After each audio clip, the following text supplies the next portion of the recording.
네, 오늘 첫 번째로 살펴볼 기업 첨보입니다. 첨보는 2007년 10월 설립됐고요. 2019년 2월에 코스닥 시장에 상장했습니다. 주요 사업은 전자소재, 2차 전지, 전해질 등의 개발, 제조 및 판매입니다. 사업 분야는 크게 전자소재 부문, 2차 전지 소재 부문, 의약품 소재 부문, 그리고 정밀화학 소재 부문으로 나뉘는데요. 이 전자소재 부문은 LCD 시가격 첨가제, OLED 소재 반도체 공정 소지고요. 반도체 공정 소재는 국내 시장 점유율 90% 이상을 차지하고 있습니다. 2차 전지 소재 부문은 2차 전지 전해질, 전해액 첨가제고요. 의약품 소재는 의약품 중간체 소재입니다. 매출 포지션은 전자소재 26.4%, 2차 전지소재 66%, 의약품 소재 2.4%, 정밀화학 소재 2.2%, 기타 3.1%로 구분됩니다. 최근 실적도 한번 살펴보도록 하죠. 네, 3분기 연결기준 매출액은 1,833억 원, 영업이익 309억 원, 당기순이익 313억 원을 기록을 했는데요. 매출액은 730억 원 증가를 했고요. 영업이익과 당기순이익은 100억 원의 증가로 실적 성장세를 이어오고 있습니다. 네, 이렇게 간단히 첨보 기업 정보 살펴봤는데요. 대표님, 어떤 공시가 있었나요? 네, 바로 지난주 금요일이었습니다. 오늘도 정정 공시가 좀 나오면서 일부 정정이 좀 됐는데 내용 살펴보도록 할게요. 일단 회사는 전환사채 발행 결정과 신주 인수권부사채 발행 결정을 공시했습니다. 우리 시청자분들이 많이 좀 헷갈려 하시는데 전환사채, 신주 인수권부사채 용어부터 좀 정리를 하고 갈게요. 네. 전환사채는 회사가 이 사업에 자금이 좀 필요하죠. 그렇기 네. 때문에 투자자로 하여금 자금을 유치하는 방법 중에 하나입니다. 크게 회사가 자금을 조달할 수 있는 방법은 유상증자가 있고요. 그리고 사채 납입이 있고 그다음에 이 변종 형태죠. 이 증권과 사채의 어떤 변종 형태인 전환사채와 그리고 신주 인수권부사채 이렇게 이제 구분이 되는데 네. 전환사채는 사실상 이 회사가 발행 시점에 확정된 전환가액이 있어요. 만약에 A 회사가 1,000원으로 100억을 발행을 했는데 1년 후에 전환 청구 시점에 만약에 주가가 2,000원이 된다면 1,000원의 주당 시세 차익이 예상이 되죠. 그렇죠. 그래서 주식으로 전환하게 될 경우에는 회사의 주식 수가 좀 증가하고 네. 사채권은 소멸되는 자 이런 형태의 어떤 투자입니다. 근데 가령 1,000원짜리 발행가액이 900원으로 확정이 된다면 투자자는 100원에 주당 100원의 손실이 있기 때문에 주식으로 전환을 할 이유가 없게 되는 셈이기 때문에 그렇죠. 이럴 경우에는 약정된 이자를 받고 상환을 받는 거예요. 만약에 약정된 이자가 없으면 원금만 상환을 받는 이 투자 형태가 바로 전환사채입니다. 그런데 신주인수권부사채도요 같은 의미거든요. 네. 신주인수권부사채는 과거에는 이 분리형이라고 해서 사채권과 신주를 인수할 수 있는 권리가 두 장으로 분류가 됐어요. 네. 전환사채는 상환받으면 사채가 소멸이 되는데 이 신주인수권부사채는 사채를 상환받더라도 이 만기일까지의 이 주식을 인수할 수 있는 권리는 남게 되는데 사실상 사모방식에는 이 분리형이 사라졌습니다. 네. 그래서 지금은 비분리형이고 공모사채에 한해서는 워런트가 분리형으로 좀 적용될 수 있기 때문에 이 점도 잘 참고하셨으면 좋겠습니다. 그렇다면 공시 좀 살펴볼 텐데요. 네. 자, 전환사채 발행 결정입니다. 내용 좀 살펴보도록 하죠. 회사는 지난주 금요일 날 전환사채권의 발행을 결정했습니다. 전체 회차는요 3회차 무기명식 무이권부 무보증 3호 전환사채입니다. 발행 한도는요 전체 2,500억 원. 이 정관상에 회사가 사채를 발행할 수 있는 한도를 2,500억으로 좀 정했는데 네. 이 금액을 초과해서 발행을 하게 된다면 정관을 다시 고쳐야 되는데 지금 자금 조달상의 이 정관 한도 지금 주총을 다시 불러서 하기에는 시간적인 어떤 일정들이 소요될 수밖에 없기 때문에 일단은 2,500억 원 이 전체 이 정관 한도에 있는 모두의 금액을 조달하게 된 셈입니다. 회사는 2,500억 원을 유치받아서 타법인 증권의 취득 자금으로 사용하겠다라고 좀 밝힌 바 있고요. 네. 사채 이율 보도록 하겠습니다. 자, 표면과 만기 이자율은 모두 자 제로입니다. 즉 2,500억 원의 자금을 무이자 형태로 인수를 하겠다는 얘기고요. 오. 하단의 내용도 하나 보도록 하겠습니다. 전환가액은 31만 8,150원, 31만 8,150원인데 오늘 잠깐 주가를 볼까요? 지금 첨보가 28만 4,500원이기 때문에 네네. 자 지금 상황을 보면 지금 현재 주가보다 발행 예정 금액이 상당히 높죠. 31만 8,150원의 전환가액을 행사하게 되는 겁니다. 네. 추가적인 내용 좀 보도록 하겠습니다. 자, 이 회사는요. 시가에 따른 전환가액 조정, 즉 리픽싱은 없는 이 조건이죠. 자, 하단의 내용도 살펴보도록 하겠습니다. 네. 회사는 기타 옵션 이외에 지금 KB증권 주식회사 등의 이 기관 투자자를 대상으로 해서 전체 2,500억 원의 자금을 무이자로 조달하게 되는 셈이고요. 리픽싱 조건도 없고 표면이자 전환가액도 상대적으로 현재 시가보다 높은 31만 8,750원에 발행되는 만큼 회사에 상당히 유리한 이 사채 발행 조건이 되는 셈입니다. 네. 두 번째 공시도 살펴보겠습니다. 회사 신주 인수권부 사채 발행 결정도 같이 공시를 했는데요. 네. 내용을 좀 더 보도록 하죠. 회사는 사회차 무기명식 무이권부 3호 비분리형 아까 말씀드렸습니다. 3호 발행 형태에서는 워런트가 분리가 되지 않습니다. 과거에는 분리가 됐는데 이게 사실 저가의 이 신주 인수권부 사채를 많이 발행해서 경영권의 어떤 이 방어 형태나 최대 주주 이익에 너무 부합하는 그런 어떤 이 변종 형태의 어떤 발행으로 네. 이 변모가 좀 됐기 때문에 사실상 이 자본시장법에서 이 법적으로 이제 제약을 두게 되면서 지금 사무 형태의 분리형은 제한이 되기 때문에 지금 비분리형, 분리가 되지 않는 신주 인수권부 사채인데 전환 사채와 그냥 똑같다라고 보시면 돼요. 네. 자, 그런데 지금 여기도 한도가 2,500억 원인데 지금 500억 원은 이 BW 즉 신주 인수권부 사채로 발행되는 사유는 아마 전환 사채의 발행 한도가 모두 꽉 찼기 때문에 차액 500억 원을 신주 인수권부 사채 형태로 발행이 되는 셈입니다. 역시 타법인 증권 취득자금에 500억 원이 배정이 되고요. 네. 표면 이자율과 만기 이자율은 무이자. 역시 회사의 자 행사가액이죠. 지금 자 31만 8,150원, 31만 8,150원. 전환사채와 이 동일한 이 발행 구조를 갖고 있는 셈입니다. 역시 회사는요. 자 여기 리픽싱 조건도 보죠. 자 역시 시가 하락에 따른 행사가액 조정은 없다. 즉 리픽싱 없다는 겁니다. 하단 내용 한 번 더 보도록 하겠습니다. 자 마찬가지로 이 발행 형태는요.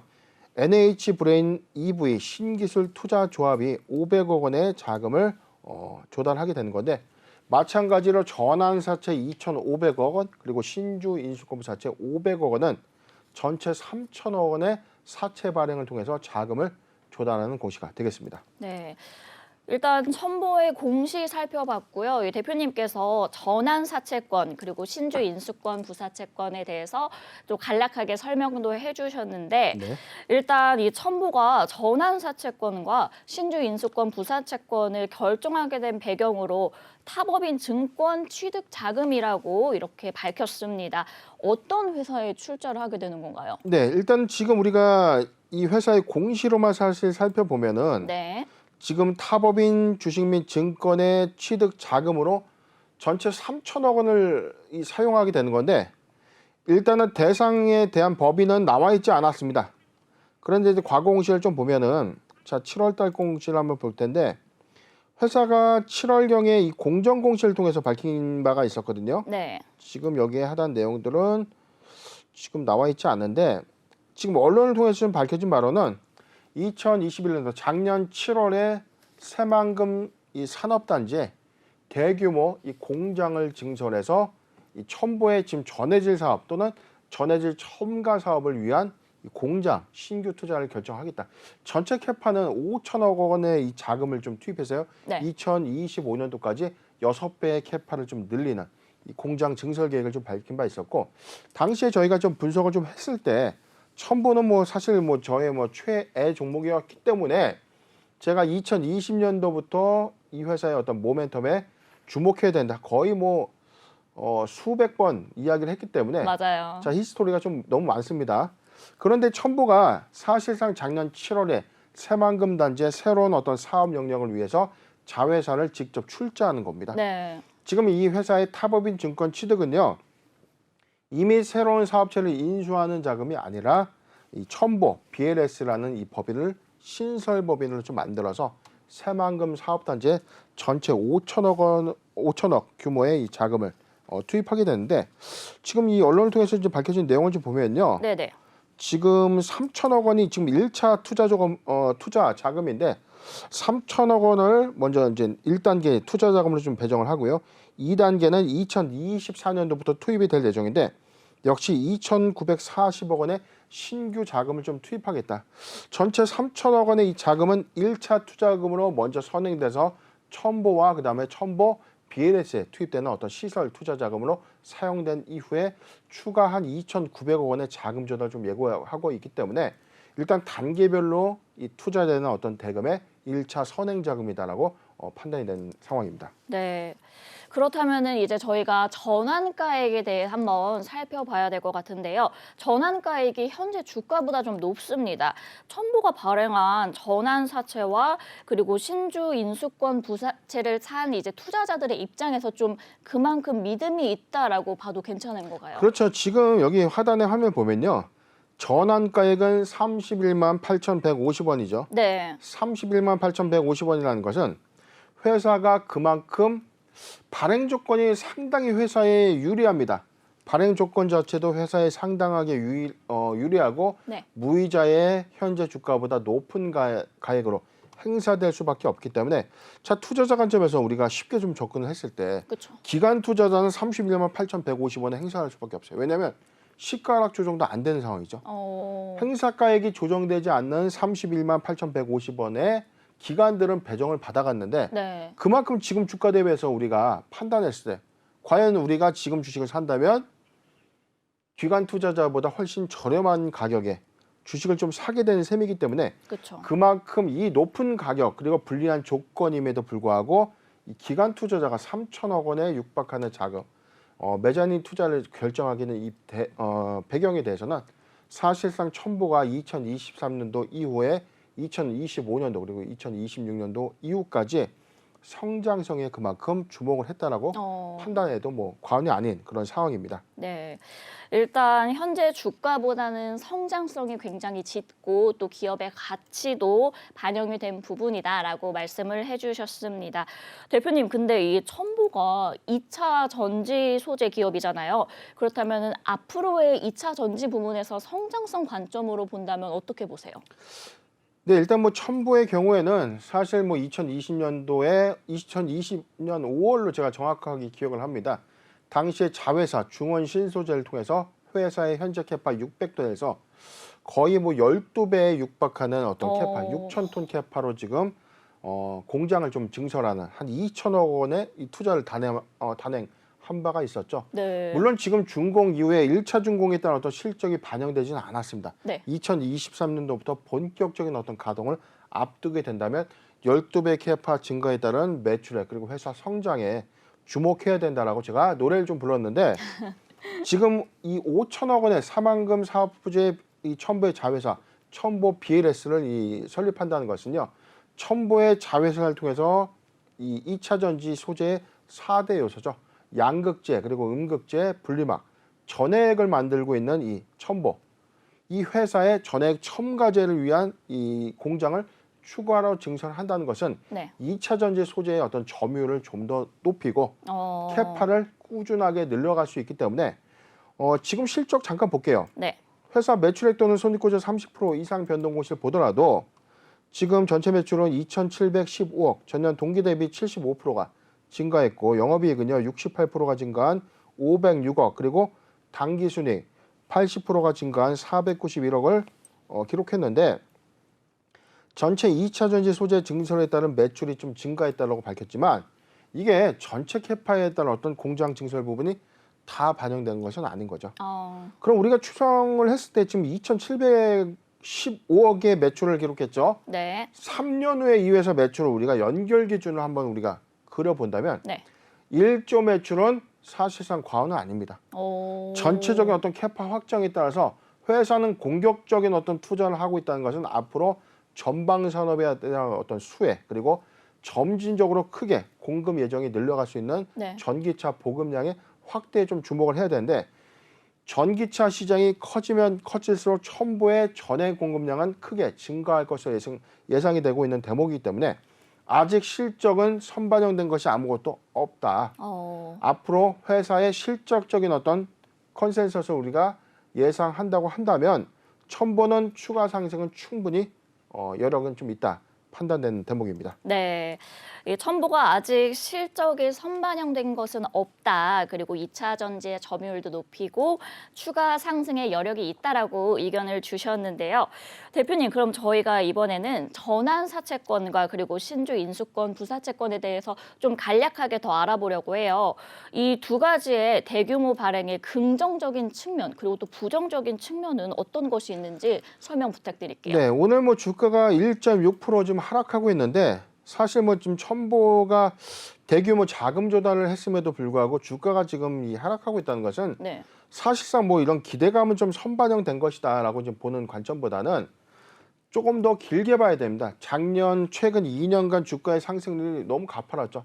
거의 2020년도 5월을 기점으로 하면 6배가량 상승했고 그렇죠. 지금도 5배 이상의 상승률을 좀 보여주고 있기 때문에 막대한 어떤 시세의 어떤 급등 요인에 따라서 지금 조정기라고 좀 봐야 되는 대목이지. 지금 신주인수권부 자체를 사실상 이제 투입하고 나서 지금 사실상 첫 삽을 지금 뜨고 있는 겁니다.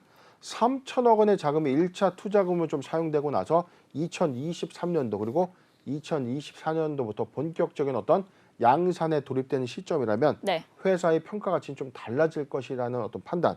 그렇기 때문에 이런 다소 불리한 조건임에도 불구하고 전환사채 그리고 신주인수권부 사채를 투자할 수 있었던 이 기간에 어떤 이 투자 배경에 좀 주목을 해야 된다. 이게 뭐냐면 어려운 상황인데 사실상 2, 3년 이후에는 충분히 회사의 가치가 달라질 것이다라고 이 첨보의 이 성장성이 좀 주목을 했다라고 봐도 무방한 겁니다.